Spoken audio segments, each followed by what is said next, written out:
오늘 미국 증시 3대 지수 일제히 상승 마감했는데요. 이번 은행 위기가 오히려 전화 위복이 될 것이란 의견도 조심스럽게 나오고 있습니다.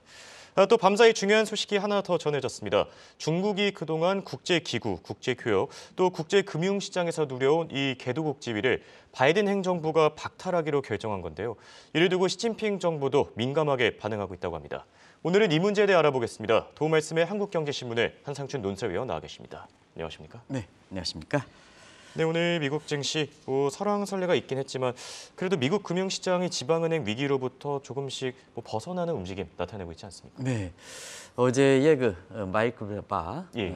미국의 페드의 감독 담당 부의장이 청문회 첫날 총체적으로 이렇게 얘기할 때 은행 시스템은 건전하다. 예. 그러다 보니까 민주당 의원이 꽝 치면서 그러면 인플레를 다시 잡기 위해서 나서는 거냐 이렇게 이제 얘기를 전해드렸습니다. 고스란히 그 움직임이 오늘 증시에서 나타났다 이렇게 보겠습니다. 일단 은행 시스템이 건전해지니까 3대 지수가 올랐죠. 예. 그리고 인플레 문제니까 정책 금리에 영향을 받는 2년물 금리도 다시 4.1%로 이렇게 나왔을 겁니다. 예. 사실 그 4.1% 다시 금리가 올라가면 주가가 떨어져야겠습니다는 은행 시스템이 건전하다 해서 은행의 안도감 때문에 주가가 올라갔다 이렇게 볼 때 있습니다. 예. 고스란히 건전하다 하니까 주가가 올라가고 인플레를 잡기 위해서 나간다 하다 보니까 정책 금리와 관련돼 있는 2년물 금리는 4.1%까지 여기 이제 다시 우리 정영국 PD께서 보여주시죠. 2년물 금리가 정책 금리에 비슷한데요. 4.1% 다시 비교적 큰 폭으로 오르는 이런 모습을 보였다 이렇게 보실 때 있습니다. 예. 결과적으로는 이 청문회는 정리의 성격을 띠거든요. 위기가 아주 이렇게 진전될 때는 아주 그렇게 불타듯 진전될 때는 청문회는 열리지 않습니다.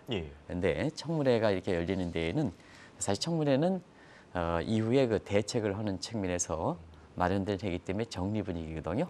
그런 측면에서 일단 월가에서 보면 오늘 증시가 많이 이렇게 올라갔기 때문에 이제 평가들이 나오죠. 왜 리먼 사태와는 다를까? 이건 사실 SBB 사태가 나왔을 때 처음 그때 자막을 그대로 가져왔습니다.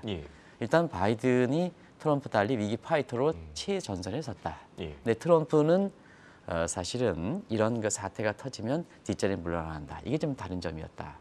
그리고 위기의 경험을 바탕으로 해서 관련 기관끼리 여기 자막에 나오고 있습니다는 유기적으로 협조를 했다. 위기의 집행부서는 미 재무부와 페드와 그다음에 감독청 유기적으로 협조했다 하는 것을 당시에 자막이 됐는데요. 공교롭게도 지금도 그런 평가들이 나오고 있다를 볼 때 있습니다.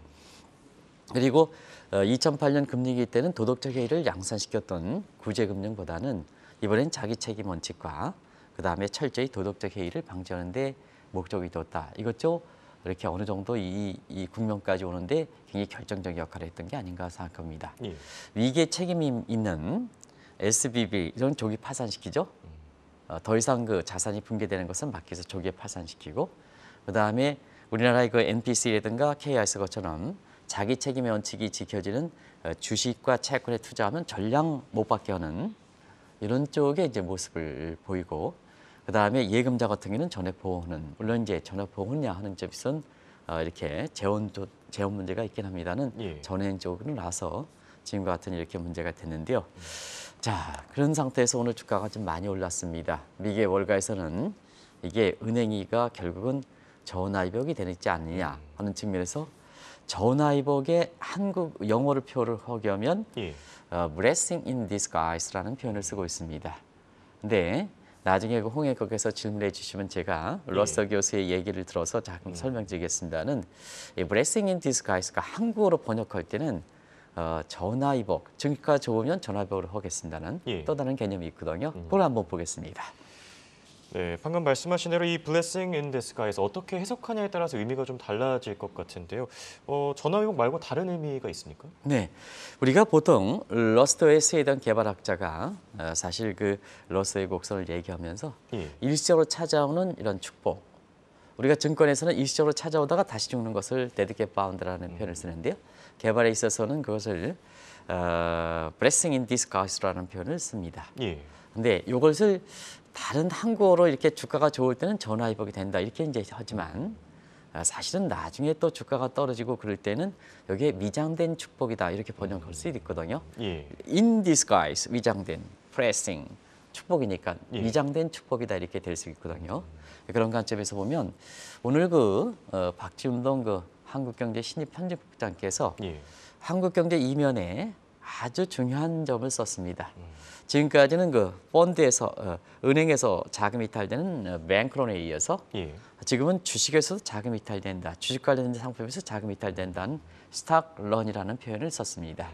이런 것이 사실 나중에 증시라든가 이런 측면에서는 이렇게 또 다시 안 좋은 상황이 될 수가 있거든요. 예. 그래서 월가에서 보면 오늘 주가가 올라가는 문제가 은행위의 진정한 국면에서 전환 국면이 될 것이다 하는 측면에 blessing in disguise라는 표현을 이렇게 쓰는가 하면 다른 한편에 있어서는 나중에 또 다른 사태가 발생하지 않느냐 하는 측면에서 지금의 주가 상승이 위장된 축복이 될 것이다 하는 이런 논쟁에서 향후와 관련해서 이 논쟁은 주가의 향방관에서 중요한 점이다 하는 걸 말씀드리겠습니다.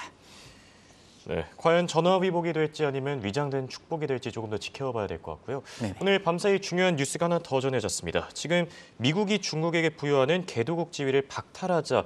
자, 이 법이 통과된 부분 상당히 중요하다고 볼 수 있죠. 상당히 중요하죠. 아마 국제 뉴스 중에서는 최고의 탑 뉴스가 될 겁니다. 그런 각도에서 예.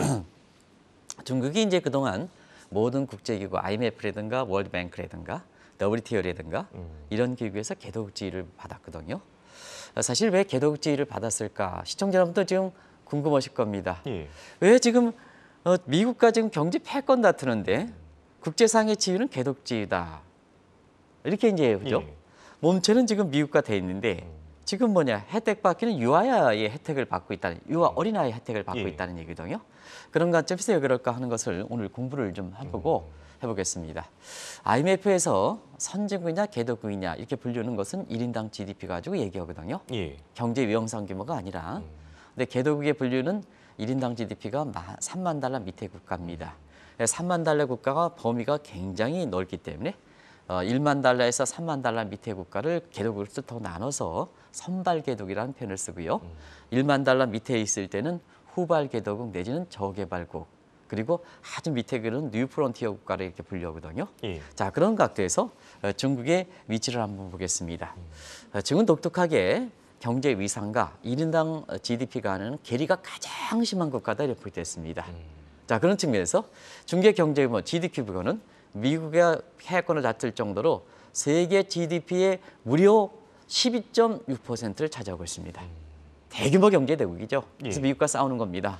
근데 중국의 1인당 GDP는 인구가 많죠. 예. 인구수로 나누다 보니까 지금은 11,000달러 내입니다.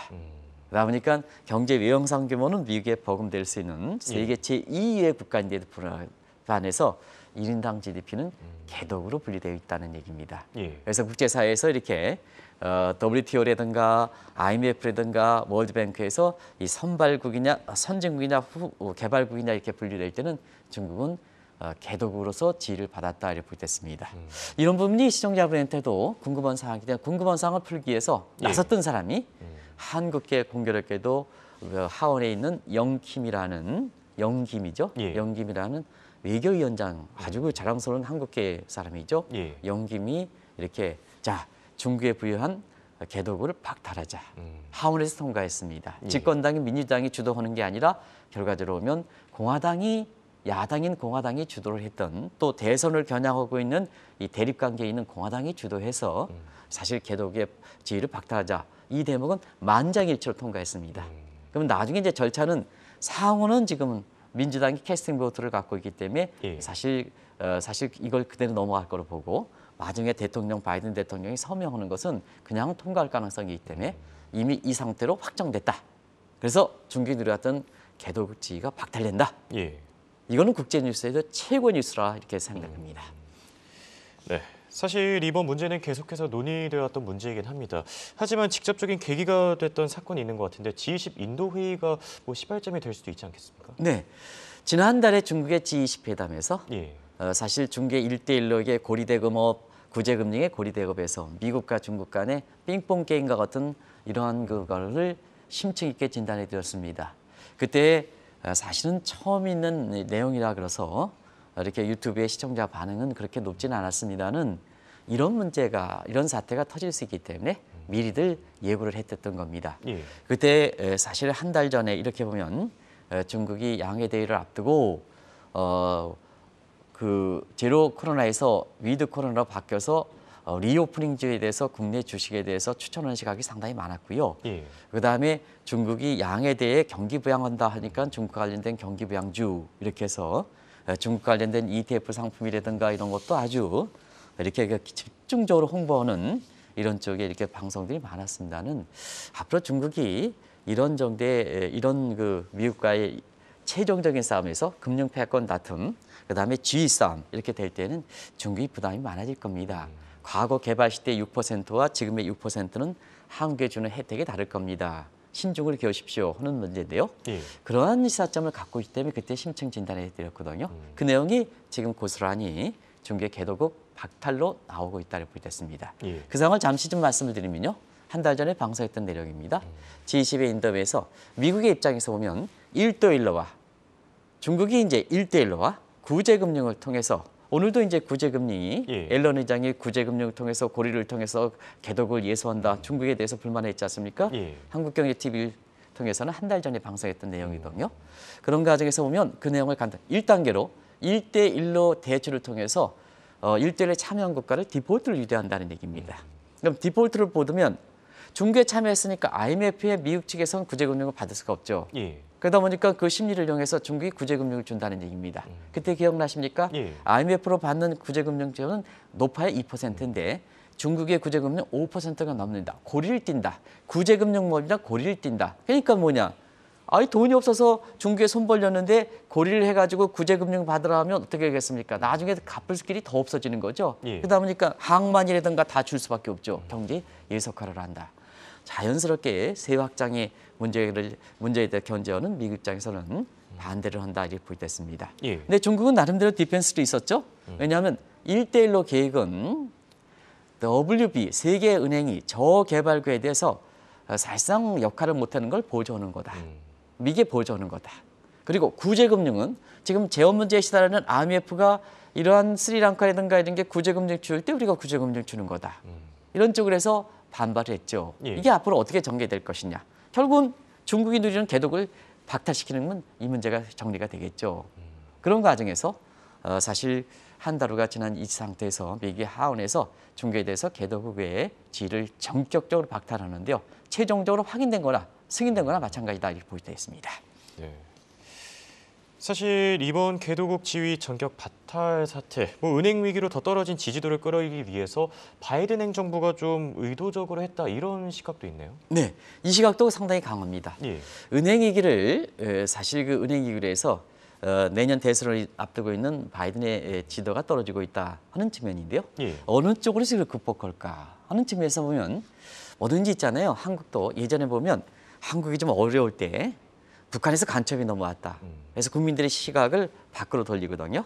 그런 각도에서 대내적 문제, 미국 내에서 이 문제를 풀어가는 것보다는 경제 패권이 다투면서 시원하게 때리는 방법이 가장 이렇게 지도를 끌어올리는 방법이 아닌가 생각합니다. 예. 그러면 집권층에 대해서 그 불만 세력이 많은 사람이 누굴 거야?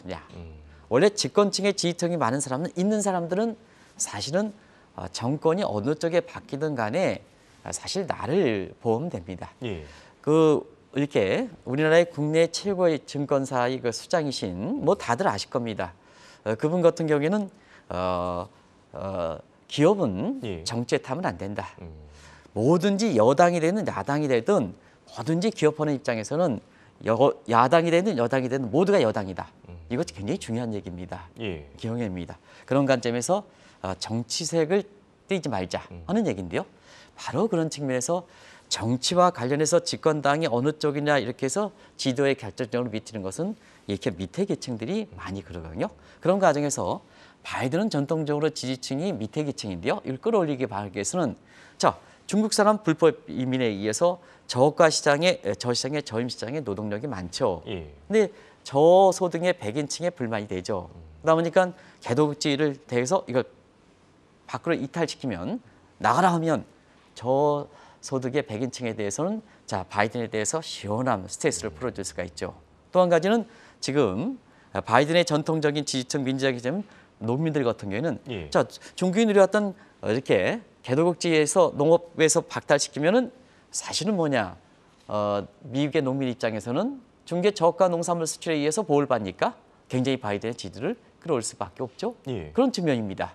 이거를 한번 과거 트럼프 정부 시대에도 과거 2019년에 문재인 정부에서 자 트럼프 때도 그런 것을 감안해서 한국의 개도국지를 좀 박탈시키자. 그때 문재인 정부는 이걸 가지고 고민했거든요. 예. 결국은 뭐냐? 결국은 우리가 개도국지를 박탈했거든요. 우리가 포기를 했거든요. 예. 결과적으로 보면 중국도 한국의 2019년에 트럼프의 압력을 받아서 한국이 자발적으로 포기를 했지만 한국이 전철을 밟지 않겠느냐 하는 이런 시각이 벌써부터 나오고 있다고 보게 됐습니다. 예.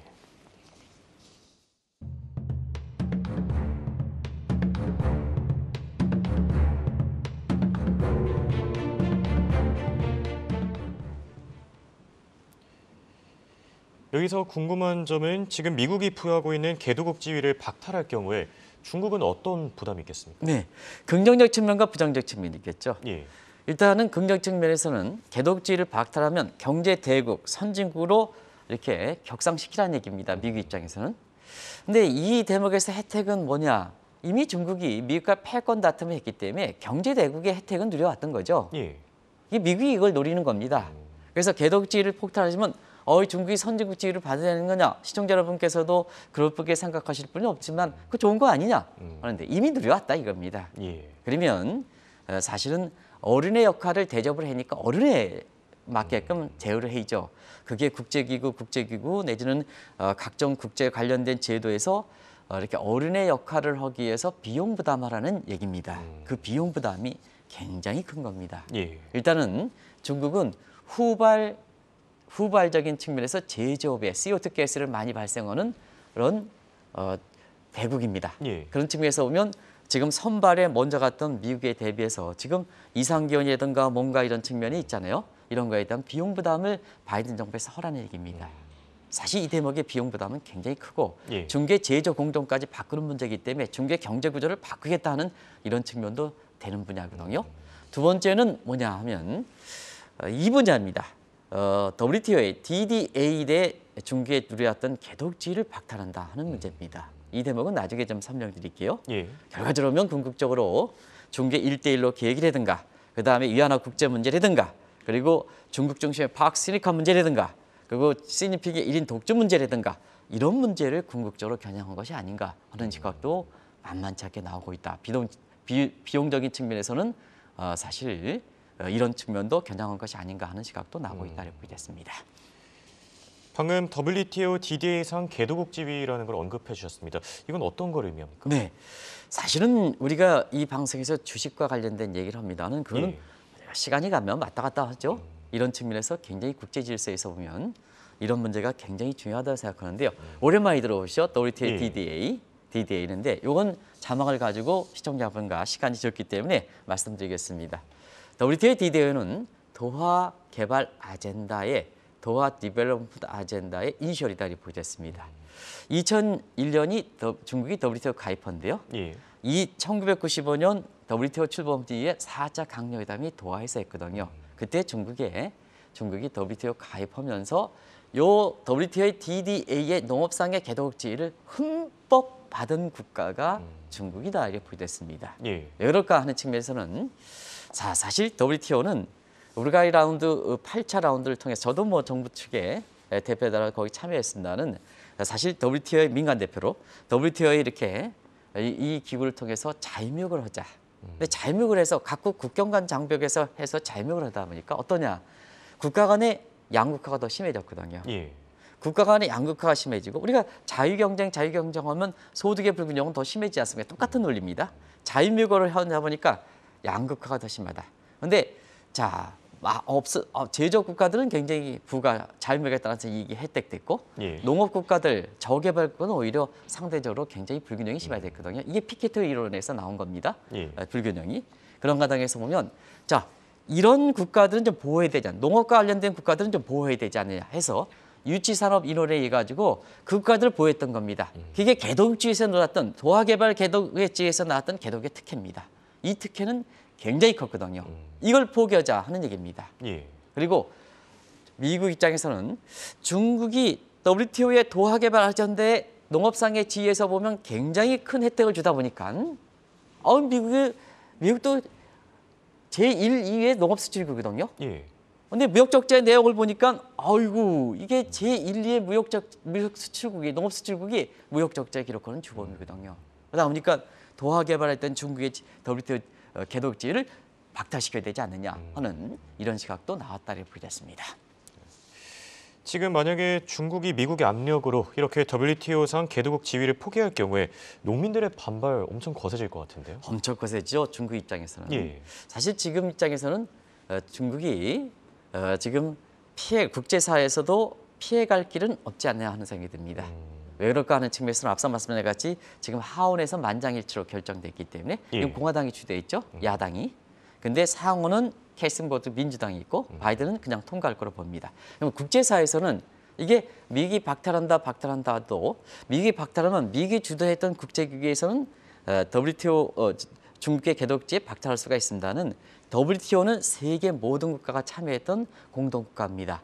다른 국가의 동의를 구할 수가 있느냐 하는 측면에서 그 문제를 같이 한번 보겠습니다. 예. 자, 개독지가 박탈하려면 크게 4가지 조건이 있어야 된다.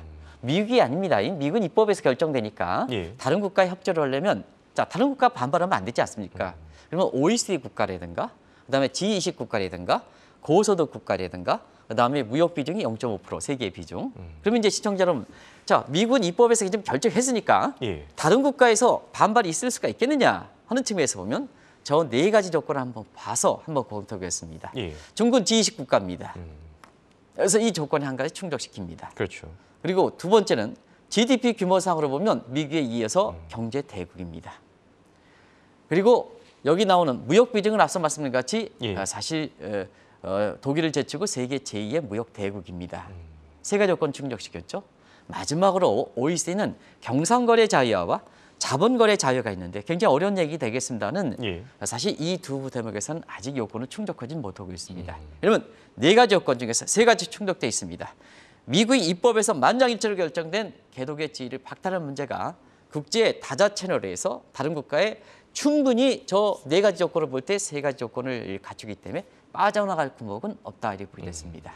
그런 과정에서 결국은 중국이 개독지에 포탈할 때는 중국 농민의 농산물 분야의 개방으로 인해서 굉장히 인민들의 반발이 커지지 않겠나 이렇게 이제 보고 있습니다. 이 대목이 아마 시진핑 정부 입장에서는 굉장히 민감한 반응을 보이고 시진핑의 1인 독재 체제에서는 굉장히 결정적 타격을 주지 않겠냐 이런 쪽의 시각도 만만치 않게 나온다 이렇게 보겠습니다. 네, 그렇다면 끝으로 중국이 그동안 개도국 지위로서 누려온 혜택은 뭔지, 그리고 이런 혜택들이 언제 없어질지도 같이 진단해 주시죠. 네, 사실은 이 대목은 2019년에 문재인 정부 때 자, 우리가 개독지, 도하개발 아젠다의 WTO의 이 부분의 개독지를 포기함으로써 예. 그때 당시 우리가 광화문 광장이라든가 누렸던 이 농민들의 반발 이런 걸 감안하면 그대로 중국에서 전개될 수가 있다 이렇게 볼 때 있습니다. 예. 일단은 중국의 쌀 농사는 질적으로 떨어지만 저가기 때문에 가격 경쟁이 상당히 좋습니다. 그러다 보니까 뭐냐 개독지를 활용해서 쌀과 같은 품목에 무려 500% 이상의 고관세를 혜택받았습니다. 그러다 보니까 중국 시장은 뭐냐 500% 고관세를 받았으니까 중국 시장은 아주 철저하게 보호됐던 거죠. 예. 근데 도하개발 아젠다의 WTO의 개독지를 포기하면 이거 고관세 혜택을 확 해서 자 열어낸다는 얘기입니다. 그러면 인민들 버틸 수 있습니까? 농업체 버틸 수 있습니까? 지금 쌀과 가지고 얘기했습니다는 쌀만 그렇습니까? 다른 중개 농산물 같은 경우에는 어이구 고가입니까? 저가입니까? 굉장히 가격 경쟁력 이런 측면에서 경쟁이 있지만 질적에서는 상당히 떨어지거든요. 예. 그런 측면에서는 시장이 개방될 때는 무너질 수가 있습니다. 무너질 수가 있습니다. 이런 대목이 있지 않냐 생각합니다. 그래서 우리가 제가 앞서 모두에서 말씀해 드렸습니다는 예. 중국이 리오프닝 된다. 뭐 예를 들어서 위드 코로나 된다. 전인대에서 경기 부양한다. 리오프닝주, 경기 부양주 과거처럼 고성장할 때 생각해서 이거 사라. 중개 ETF, 저 2차 전지 ETF 이런 거에서 사라. 이렇게 하지만 신중으로 개야 된다. 해야 된다. 근데 개독지가 박탈될 때는 중개 성장률이 지금 목표 성장률 5% 설정하고 있습니다는 경우에 따라서는 2%포인트의 성장률 낮추는 효과가 있다. 이렇게 분석도 나오고 있습니다. 예. 그래서 신중을 기할 것을 중국과 관련된 리오프닝과 경기와 관련된 주에 대해서 또 2차 전지 ETF라든가 이런 상품에 대해서 굉장히 신중을 기할 것을 다시 한번 권해드리겠습니다. 네, 지금까지 도움 말씀에 한국경제신문의 한상춘 논설위원이었습니다. 대응 고맙습니다. 네, 고맙습니다.